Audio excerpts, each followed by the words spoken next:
Good morning, everybody, and welcome back to the channel. So I got the Kenworth sitting here running, building air, and I'm going to get it hooked to our second trailer because it made it back last night. So I'm gonna get that hooked up, and I'm gonna run down to my grandpa's. I'm gonna unload the grain cart, unload the Gleaner, and run that load in. Won't be quite a load, but get that run in and dumped, and get both trucks emptied out.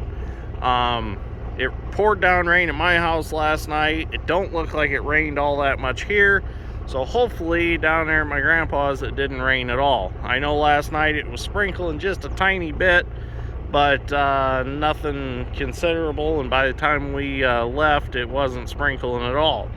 So throughout the history of the year, it seems like when it rained here, it didn't rain down there. So with it pouring down rain at my house and barely wet here, hopefully they didn't get much rain at all, and we'll be able to run by this afternoon. So we'll see what happens. So I'm gonna get this trailer hooked up, and we'll head down there and see what we got. Fingers are crossed. Hopefully we can pick some corn today. I'd like to at least get his farm picked off, but we'll see what happens. So it'd be nice if we had a couple bins that we could dump in at night, because the elevator's been closing at 6 o'clock. If we could dump a couple loads and then on a rainy day be able to haul that in when we have time, that would be great. But with having a second trailer back, it should speed things up quite a bit. You realize how much you miss your second trailer when it's gone. So having that back, that'll be a huge advantage now. So let's go get them hooked up.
Well, we got down here to Grandpa's, and it's a little wetter than I thought it was going to be. So what we're going to do is we're going to unload the grain cart and the Gleaner, and Dad's running his load in. He's going to come back, and we're going to go look at a ditch project that we're going to bid on. And by the time we get done with that, maybe if the wind keeps blowing like it is, maybe it'll dry out enough so we can do something today.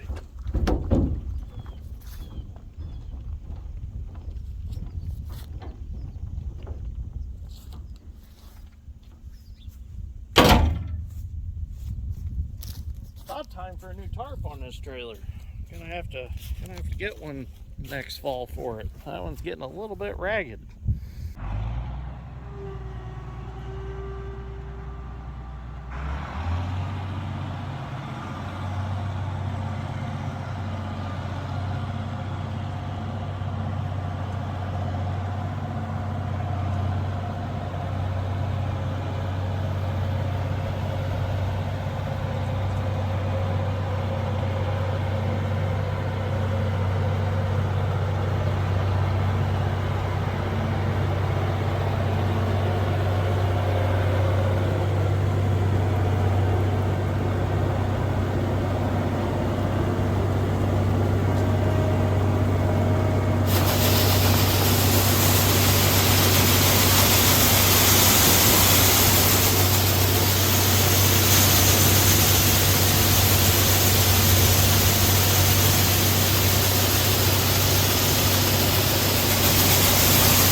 Okay, we got a little bit of time here. It's obviously too wet to start any corn picking, so I'm going to take a moment and do a walk around. Dad's not back from the elevator anyways, so we're not leaving yet.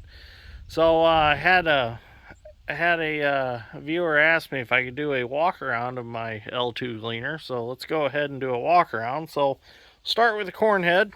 It is a Case IH 1063 corn head, identical to the one that we run on the 1660, other than mine is still the old needle bearing type rolls, so I have to grease them every day. Where this head is the water pump bearings, they're sealed bearing, you don't have to touch them. They're non-serviceable, you don't have to mess with them. Which eventually I'm going to convert this head over to water pump bearings. Just makes life easier. So we'll start here at the front. On this side of the machine we have our header drive, which I discovered I need to change this belt. I've got one back at the shop, so I'm going to forget that. So we got our header drive here. Our cylinder that does all of our thrashing is right here in the front of the combine. This is how you adjust your concave clearance right there. Loosen two bolts up, run that bolt up and down, and it moves the cylinder up and down.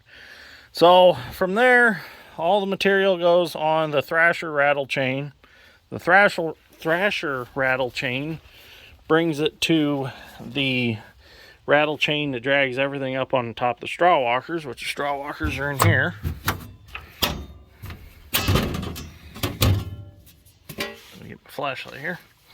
So that is the rattle chain that delivers everything up and throws it up on the straw walkers, and this beater helps also throw it up on there. So what happens here is all your big material walks out the back of the combine, which that's why they call them straw walkers. All the little stuff falls through the holes and falls on the pan, and then it slides down, falls down in there. You can see the corn down there, falls down in there and goes on top of your screens. So this right here is your header drive clutch, and also it drives off of the engine through this pulley, and this pulley also drives the hydrostat unit down there. So keep going, come around here, we'll get in the back of the combine. So here's the top screen, and this is what I do all my screening with. I don't even have a bottom screen in this combine. When I cut soybeans, I slide in what's called a bean screen, which I think is like 3/8 holes. That bean screen slides in there, and then the beans sift through the bean screen.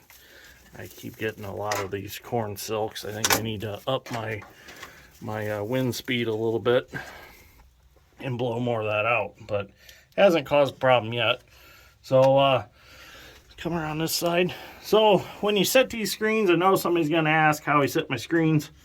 I just want my finger to barely slide through there till it catches my first knuckle, and that's where I leave them set. And of course, other guys are going to have fatter or skinnier fingers than I am, or than mine, but that's just how I've always set them. So come to this side of the combine, open up this side panel.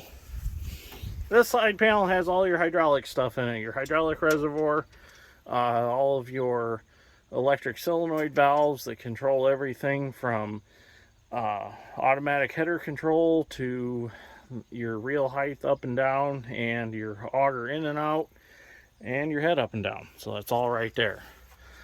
That's the hydraulic pump that pumps oil for all of your functions, and then the hydrostat unit is underneath that actually drives the combine. And the hydrostat unit also shares the same reservoir as the hydraulic unit, and it uses automatic transmission fluid. Come on this side, the big pulley right there is your unloading auger. The cylinder right there is what tightens the belt to run the unloading auger. So when you click the switch in the cab, cylinder moves, tightens the belt up. When you shut it off, the cylinder moves and loosens the belt up. Pretty simple design. The case combines actually use a lever in the cab with a small cable that it pulls. Come up here, we have our feeder beater drive system here. The sprocket and chain drives the feeder beater, and this is your cylinder. Well, this is your cylinder drive pulley right here. And then this chain runs up. There's a roller chain behind this cover. I don't know if you can see it. But that runs up in the cab. It's got a deal you turn, and it opens and closes that pulley right there, and that's what changes your cylinder speed. Pretty simple design the way it works. And then on these combines, your fan is just driven by a belt, and actually there is no speed change of the actual RPMs that the fan runs. It's changed by a choke. You choke the fan or you unchoke the fan depending on how much air you need or you don't need. So that's pretty much a walk around. Well, we can go in a cab. Let's go in a cab. Fuel tank's on top. Everything's easy to get to. Oh, here comes Dad. He's back.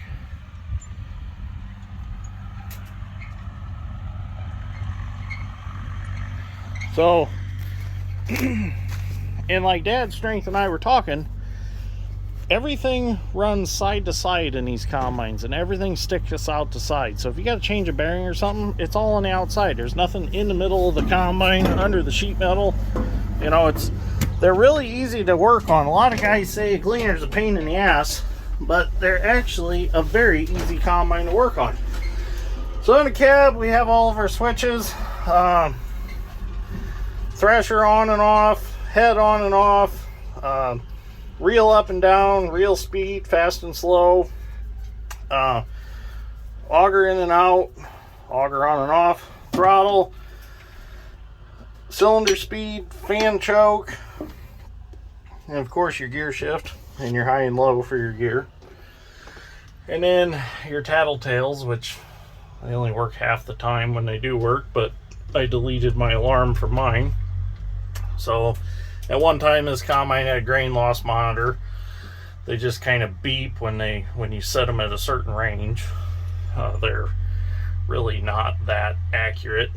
But then this is a combination deal. Shows you a number here. It's a relative number. You turn it to fuel and it'll tell you, like, I don't know what it's got for fuel right now. We filled it. So it tells you 100. So that means the fuel tank's full. Well, 102.